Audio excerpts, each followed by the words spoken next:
আমরা অনার্স তৃতীয় বর্ষের বলবিদ্যা কোর্সের লেকচার 5 নিয়ে আজকে আপনাদের সাথে হাজির হয়েছি। আজকে আমরা আলোচনা করব খুবই গুরুত্বপূর্ণ একটি প্রশ্ন।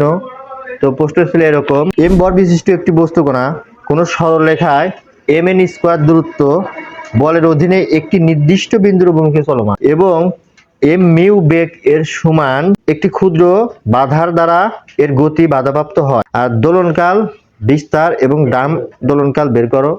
এটি জাতীয় বিশ্ববিদ্যালয়ে 2010 এবং 2020 সালে। তো আমাদের এই প্রশ্নের সমাধানের জন্য এই একটু বাংলা লিখতে হবে। সেটা হচ্ছে এরকম: মনে করি টি সময়ে বস্তু কণাটি এক্স দূরত্বে অবস্থান করে। সুতরাং তাহলে বস্তুর গতি ও অন্তরক সমীকরণ হবে কি? M d square x by DT square equal to m n square x. এখানে আমাদের মাইনাস দেওয়ার কারণ হচ্ছে, দেখো প্রশ্নে বলছে, দেখো আমাদের এখানে প্রশ্নে একটি কথা বলছে যে বিন্দুর অভিমুখে চলমান। অভিমুখে মানে একই দিকে। আর যখন কেন্দ্রের দিকে একটা বস্তু কেন্দ্রের দিকে বলে তখন আমাদের এই দিকে কি হয়? মাইনাস হয়। এই দিকে মাইনাস, এই দিকে মাইনাস। আর এটাকে তোমরা মনে রাখার জন্য এইভাবে মনে রাখতে পারো। দেখো এখানে দূরত্ব দেওয়া আছে এম এন স্কোয়ার, আর আমরা জানি দূরত্ব কি দ্বারা প্রকাশ করে? এক্স। এজন্য আমরা লিখছি m n square x minus, তারপর এটা হচ্ছে আমাদের এটা হচ্ছে দেখো বেগ এম মিউ, আর বেগকে আমরা প্রকাশ করি dx বাই dt। আর আমরা জানি এখানে এটুকু আমরা কিভাবে লিখছি, দেখো m এটা হচ্ছে ত্বরণ। আমরা জানি f ইকুয়াল টু কত? আমরা জানি f equal to m a। তাহলে এই m এই m, আর আমরা এর পরিবর্তে কি লেখা যায়? d square x by dt square. এজন্য আমরা এটাকে লিখছি। আর এই বলের ইকুয়াল টু এত বল। অভিমুখে দেখে এখানেও মাইনাস দিচ্ছি, এখানেও মাইনাস দিচ্ছি।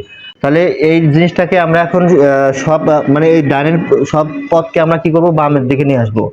ডি স্কোয়ার এক্স বাই কত? DT square. তাহলে এদিকে মাইনাস আছে, আমরা এই পদটা আগে লিখবো। তাহলে এদিকে মাইনাসের দিকে আসলে প্লাস হবে। প্লাস কত? M mu D X by DT.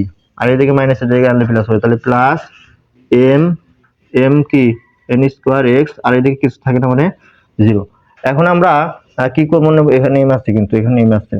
এখন আমরা এম যদি কমন নেই এখান থেকে, তাহলে আমরা কি পাই?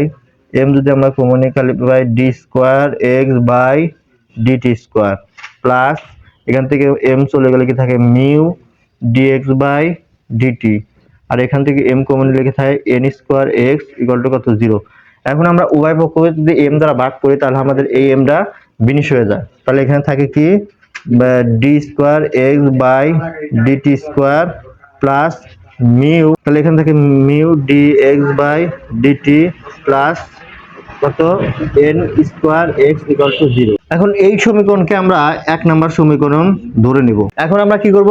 1 নং এর সমাধানের নির্ণয়ের জন্য এক্স এর পরিবর্তে ই টু বার পিটি বসিয়ে পাই। তাহলে আমরা এখানে লিখি বা এখানে এই ডি স্কোয়ার আছে, ডি স্কোয়ার লিখবো বাই কত? DT square. আর এই এক্স এর পরিবর্তে আমরা কি লিখবো? ই টু বার পিটি। তাহলে লিখবো ই টু বার পিটি। তারপরে প্লাস আছে এই প্লাস, তারপরে কি মিউ আছে মিউ। আচ্ছা, ডি বাই ডিটি লিখবো, তারপরে কি ডি বাই ডিটি।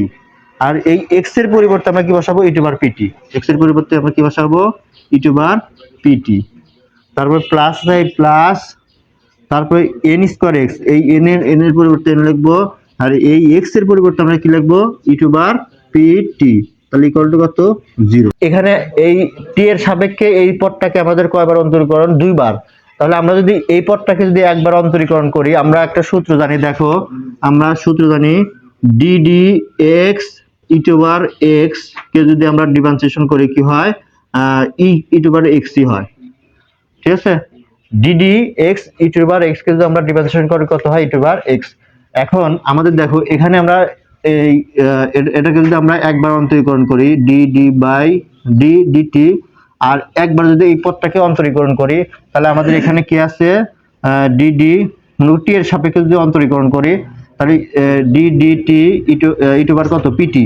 তাহলে আমাদের কি এই এটাকে অন্তরীকরণ করলে কত হবে? ডিডি কত? ই টু বার পিটি হবে। কিন্তু এখানে তো টি নয়, এখানে কি আছে? সাথে টি আছে।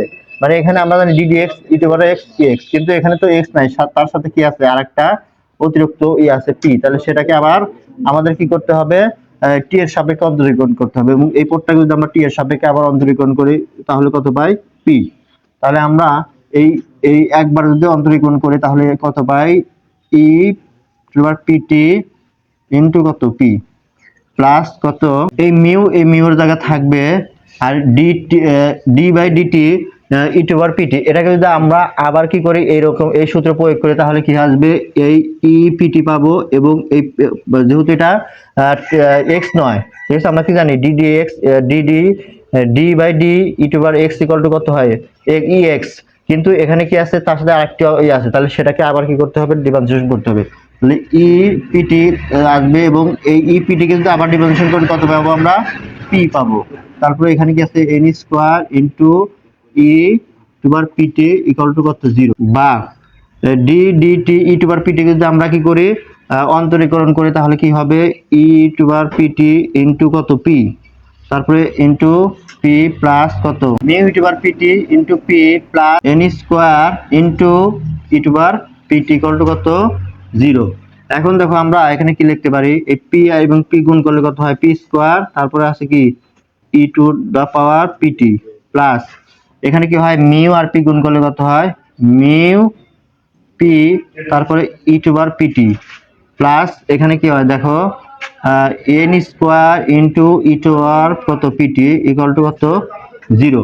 এখন আমরা দেখো এই ইর পাওয়ার পিটি কমন নিতে পারি, ইর পাওয়ার পিটি যদি আমরা কমন নিই তাহলে কত পাই P square plus mu P plus N square equal to কত 0। এখন আমরা উভয় পক্ষকে যদি ই টু পাওয়ার পিটি দ্বারা ভাগ করি তাহলে এটা শূন্য মানে উভয় পক্ষ ই টু পাওয়ার পিটি দ্বারা ভাগ করি তাহলে এটা কি হয়ে যাবে বিনিশ হয়ে যাবে। তাহলে আমরা এখানে লিখতে পারি বা P square plus mu P plus কত এন স্কয়ার ইকুয়াল টু কত 0। এখন এই সমীকরণকে আমরা দ্বিঘাত মানে এই রাশিটাকে আমরা এখন কি করব দ্বিঘাত সমীকরণের সাথে তুলনা করে আমরা এই সমীকরণ মূল বের করব। তো আমরা দ্বিঘাত সমীকরণ জানি কি, তো আমরা দেখো দ্বিঘাত সমীকরণ জানি হচ্ছে A X square plus B X plus C equal to 0। তাহলে আমরা এই পদটাকে এখানে যদি লিখি P square plus mu P plus N square equal to কত 0। আর দ্বিঘাত সমীকরণের সূত্র হচ্ছে x equal to minus B plus minus root over B square minus 4ac by কত 2a। দ্বিঘাত সমীকরণের মূল বের করার সূত্র বা সমাধান বের করার সূত্র x ইকুয়াল টু এত। এখন আমরা এখান থেকে এই দেখো এই এখানে আমাদের x এর পরিবর্তে আছে পি স্কোয়ার, তাহলে এই পি স্কোয়ার যদি কাটা দিই তাহলে এর সামনে কিছু নাই, তার মানে এর মান কত 1। তারপরে এই এক্স আর এই পি যদি মানে আমরা যদি এই পিটাকে যদি এক্স তাহলে এই পদ আর এই পদ বাদ, তারপরে বির মান হচ্ছে আমাদের কি মিউ, বি এর মান হচ্ছে মিউ আর এই সি এর মান হচ্ছে এন স্কয়ার, সি এর মান হচ্ছে এন স্কয়ার। এখন আমরা তাহলে এখানে এক্স ইকুয়াল টু এত কিন্তু এখানে আছে পি মানে আমাদের সমীকরণের চলকটা এখানে কি হবে পি, তাহলে আমরা এখানে লিখবো পি ইকুয়াল টু এই সূত্র প্রয়োগ করব, তারপরে একটা দাগ দিই আমরা, তাহলে এই সূত্রের মাইনাস আর এই বি এর পরিবর্তে এখানে আছে মিউ, তাহলে এখানে মিউ বসাবো, এই প্লাস মাইনাস বসাবো, তারপর এই রুট আবার দিব, বি এর পরিবর্তে আমরা কি বসাবো মিউ, তাহলে এখানে মিউ স্কয়ার মাইনাস এই 4 এবং এই এর পরিবর্তে আমরা কি বসাবো 1, এর পরিবর্তে কি বসাবো 1 এবং সি এর পরিবর্তে এন স্কয়ার, নিচে কত 2 আর এর মান হচ্ছে 1। আচ্ছা এইটুকু অংশ তোমরা বুঝছো। এখন আমরা এখানে একটু ক্যালকুলেশন করব।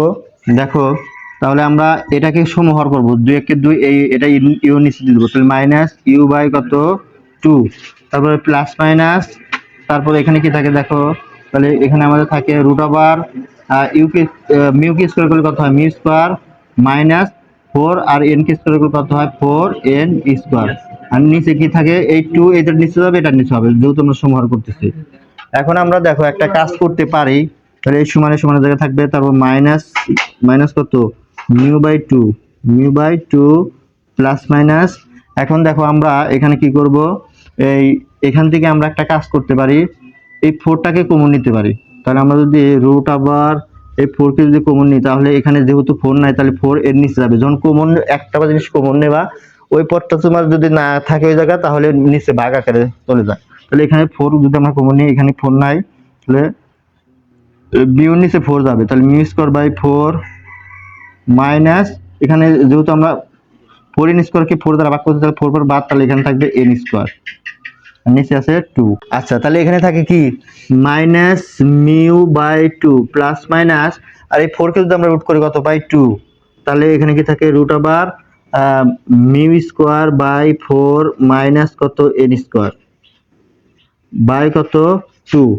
এই 2 আর এই 2 কাটা যায়, উপরে এই 2 এর নিচে এই 2 কাটা যায়, তাহলে আমরা এখানে কি পাই দেখো সমান, তাহলে এখানে আমরা পাই minus mu by 2 plus minus root over কত mu square by 4 minus n square, তাহলে এখানে সমান minus mu by 2 plus minus এই এখান থেকে যদি আমরা মাইনাস কমন নিই, এই পদ থেকে যদি আমরা মাইনাস কমন নিই তাহলে আমরা লিখতে পারি এভাবে -1 কমন নিই, যদি -1 কমন নিলে আমরা কি লিখতে পারি -1 যদি কমন নিই তাহলে যেটা আমরা যদি ব্র্যাকেটের চিহ্ন মাইনাস কমন নিই তাহলে ভিতরের চিহ্ন পরিবর্তন হয়, তাহলে এখানে আছে মাইনাস n স্কয়ার, তাহলে ওটা হবে প্লাস n স্কয়ার, আর আছে minus e square mu square by 4, তাহলে এটা হবে প্লাস সরি এটা আছে প্লাসের তাহলে এটা হবে মাইনাসের, তাহলে আমরা লিখতে পারি এটাকে সামনে লিখবো, তাহলে n স্কয়ার এখানে ছিল প্লাস হবে মাইনাস মিউ স্কয়ার বাই কত 4, তাহলে আমরা কি পাই দেখো